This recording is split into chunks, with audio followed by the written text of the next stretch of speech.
Illegal occupation है उसके हवाले से भी कुछ करना होगा। कितना सिग्निफिकेंट है ये? फहद, आई थिंक पाकिस्तान की पॉलिसी तो बड़े अरसे से यही है। मुझे पाकिस्तान की पॉलिसी में तो बहुत ज़्यादा फ़र्क नज़र नहीं आ रहा। This is not the first time कि पाकिस्तान की फ़ौज के सरबराह ने या सिविलियन गवर्नमेंट के सरबराह ने ऑलिव ब्रांच ना दी हो इंडिया को, लेकिन हमने हमेशा, क्योंकि वहाँ पे खाली एक सियासी डिफरेंसेस की बात नहीं है। आपको पता है मोदी साहब हो गए, अमित शाह हो गया, विद डोबल पीपल दे, ये तीनों को अगर आप मिला लें तो ये हिंदुत्वा के बड़े रिलीजियस बिगेट्स हैं ये तीन लोग। They are beyond politics. अगर पॉलिटिकल चीज़ें हों तो आप समझौता करते हैं, चीज़ें करते हैं। ये लोग मज़हब के तनाजुर में देखते हैं और हिंदुत्वा के तनाजुर में देखते हैं। इनको ट्रीट करना कि जैसे एक पॉलिटिकल राइट विंग की एक्सट्रीम पार्टी आ गई है तो एक पॉइंट आएगा जहाँ पे ये सेंस इनको समझ आ जाएगी। मैं समझता हूँ कि वो हमारी एक फ्लॉड थिंकिंग होगी, क्योंकि आप इनके आप पास्ट देख लें, इनकी एसोसिएशंस देख लें, इनकी ओवर द ईयर्स देख लें, ये अपने आप को बियॉन्ड पॉलिटिक्स, बियॉन्ड उसके, ये बिल्कुल मजहबी जनूनी है।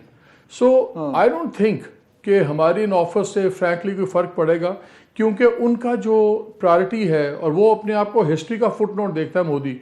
आप नरेंद्र मोदी को देखें, अभी जो उनकी शक्ल भी बन गई है, जेन्युइन जो उनके बारे में कहा जाता है कि जी प्लान्स टू बिकम अ साधु, जब टर्म ख़त्म हो गया, रीइलेक्ट नहीं हो गया होंगे, तो इन्होंने आगे एक मजहबी रोल देखा हुआ है। सो ये बड़े हार्श किस्म के एक्सट्रीमिस्ट हैं। इनके लिए कश्मीर एक इशू खाली एक ऑटोनमस रीजन का या छोड़ने का नहीं है, ये एक मुस्लिम मेजॉरिटी एरिया का भी है। और वो मुसलमान जिसको गुजरात से लेके आज तक इनके कॉन्सेप्ट्स बड़े क्लियर हैं, अमित शाह के, नरेंद्र मोदी के, अजीत डोभाल के, तो इनमें तो मुझे कोई फ़र्क नज़र नहीं आया। अब ये देख लीजिए, इवन जो दूसरी माइनॉरिटी सिख्स हैं उनको ये किस तरह ट्रीट कर रहे हैं, जो फार्मर प्रोटेस्ट है। और जो अजीत डोभाल की एक डॉक्ट्राइन है ना कि जी हर चीज़ की एक शेल्फ लाइफ होती है, वो शेल्फ लाइफ आप गुजार दें, उसके बाद हर रेजिस्टेंस टूट जाती है। कश्मीर में भी वही कर रहे हैं, वो सिखों के साथ भी वही कर रहे हैं। इनका वर्ल्ड व्यू बाकी वर्ल्ड व्यू से बहुत मुख्तलिफ है। ये मॉडर्न डे के मैमल, ये जाहिर बात है मालिक थोड़े से स्केप्टिकल हैं कि मुश्किल लगता है। और अगर हम इनका ये सही कह रहे हैं कि अगर आप इस टाइम जो बीजेपी की लीडरशिप है, उसकी जो नजरियात हैं, उसका जो बिहेवियर है, उसको अगर आप देखें तो मुश्किल लगता है कि इस तरह की रेसिप्रोसिटी हो। लेकिन दूसरी तरफ ये भी है कि ये जो कुछ उस दिन कहा गया, जो आर्मी चीफ ने कहा, ये एकदम तो नहीं हुआ। यानी ये को 5, 6, 8 महीने से ये बिहाइंड द सीन्स ये मामला चल रहे हैं। उसमें एक्सटर्नल प्लेयर्स जो हैं वो भी इन्वॉल्व हैं, जिनका जिक्र आना शुरू हो गया है इंटरनेशनल मीडिया में। और कुछ ना कुछ हद तक वो जो इंटरनेशनल प्लेयर्स हैं वो दोनों तरफ बात कर रहे हैं। यानी अगर आर्मी चीफ ने ये जो बात की है तो जाहिर बात है एक रीजनेबल कंक्लूजन ये होगा कि दूसरी तरफ से कुछ अश्योरेंसेस मिली हैं जिसकी बुनियाद पे ये बात आगे चली है। सवाल मेरा ये है, ये स्टेप तो हमने ले लिया, लेकिन पॉलिटिकल बाय आउट हमारा कितना होगा महमल? फॉर एग्जांपल पीटीआई तो जाहिर बात है ऑन बोर्ड है, लेकिन पीएमएलएन हो गई या जो मजहबी जमातें हो गई या पीपल्स पार्टी हो गई, ये प्रॉब्लम तो नहीं क्रिएट हो सकता है इस पॉलिसी के लिए? या आपके ख्याल में मोर और लेस तकरीबन मुत्तफिक होंगे सारे इस पे?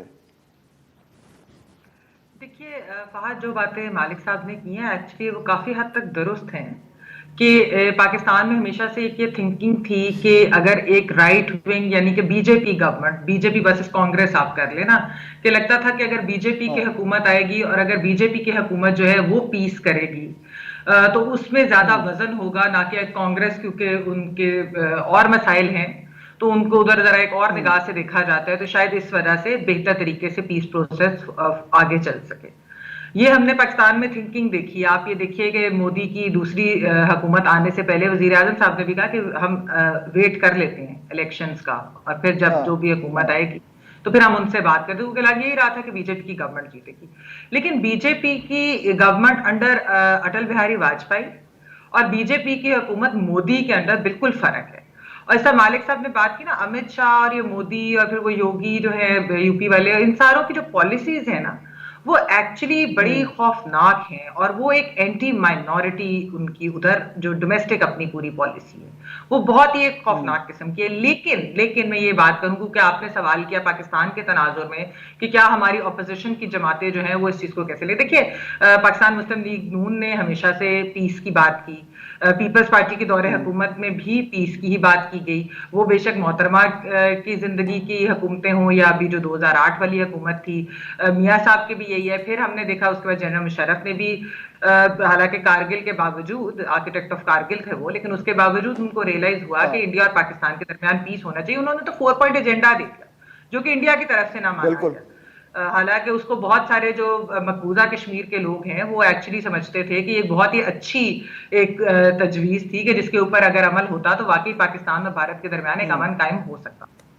फिर हमने अभी पुलवामा के बाद भी देख लीजिए कि पाकिस्तान की तरफ से तो एक्चुअली पीस ही की बात की गई, और उस वक्त भी किसी ने अपोज नहीं किया उस चीज को। इवन जब अभिनंदन को भी वापस किया गया, पीस जेस्चर्स पाकिस्तान की तरफ से किए गए, तो ऑपोजिशन पार्टीज ने वो नहीं की। हाँ, जिस एक चीज के ऊपर मेरे ख्याल में, क्योंकि ये अभी क्लियर कट एक बताना पड़ेगा हुकूमत को भी कि वे फॉरवर्ड है क्या, और खास तौर पर कश्मीर के इशू पे वजीर आजम साहब और आर्मी चीफ दोनों ने कश्मीर का जिक्र किया, और उन्होंने कहा कि बगैर कश्मीर के मसले के हल के बगैर आगे नहीं बढ़ सकते, लेकिन हमें आगे बढ़ना जरूर चाहिए।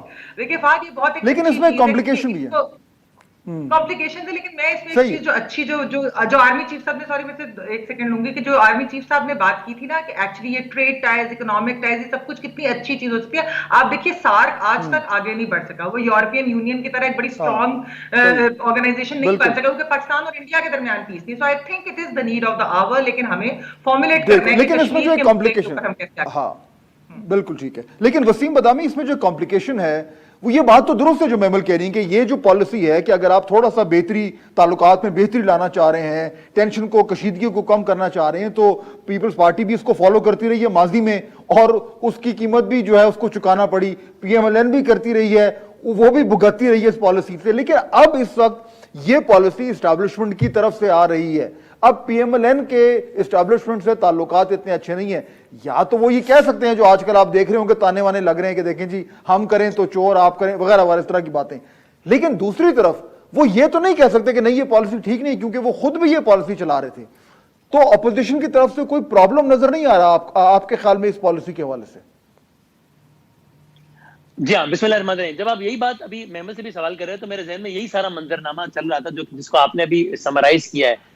इस एतबार से I don't see any challenge for this government, इसलिए भी कि इस अपोजिशन की 100 और बुराइयां होंगी, बाकी सारे मसाइल होंगे, लेकिन बहरहाल पॉलिटिकल मैच्योरिटी का वो लेवल जरूर है कि जिसमें ये नहीं कहेंगे कि यार ये तो आम की पेटियां बेचता है इसको, यार ये देखो इसका कोई कारोबार है, ये यार है, ये चुपके से रातों को फोन करता है, ये यानी इस लेवल की इमेच्योरिटी नहीं होगी पॉलिटिकल के जनाब मोदी का यार गद्दार फला फला फला। और फिर अगेन एज यू सेड कि जब स्टैब्लिशमेंट, क्योंकि जाहिर है नवाज शरीफ साहब के जमाने में तो जाहिर मामला ये था ना कि वहां तो तहफुजात ये थे कि जनाब आप हमें ऑन बोर्ड नहीं रखते, कभी घर बुला लेते हैं, कभी कुछ कर लेते हैं। अभी अब्दुल वासिफ साहब ने बताया कि ये वो, तो ये मसाइल थे। जब स्टैब्लिशमेंट भी एक तरफ है और गवर्नमेंट जब डे भी उसके साथ खड़ी है, उसके बाद ज्यादा से ज्यादा मेरा ख्याल है ऑपोजिशन ये नैरेटिव बना लेगी कि जनाब हम तो बात करते थे बराबरी की सतह पर, आप तो बात कर रहे हैं लेट के, आपका तो वो फोन भी नहीं उठाते, फिर भी आप मरे जा रहे हैं। ये इस तरह की अपनी सियासत के लिए कोई बयानात हो जाएंगे, लेकिन वो हरगिज भी इस हद तक नहीं पहुंचेंगे कि इस गवर्नमेंट को एक लम्हे के लिए भी ये सोचना पड़े कि यार अपोजिशन ने इतना बड़ा फड्डा डाल दिया है कि अब हम इस वजह से सोचें कि हमें भारत के साथ बातचीत को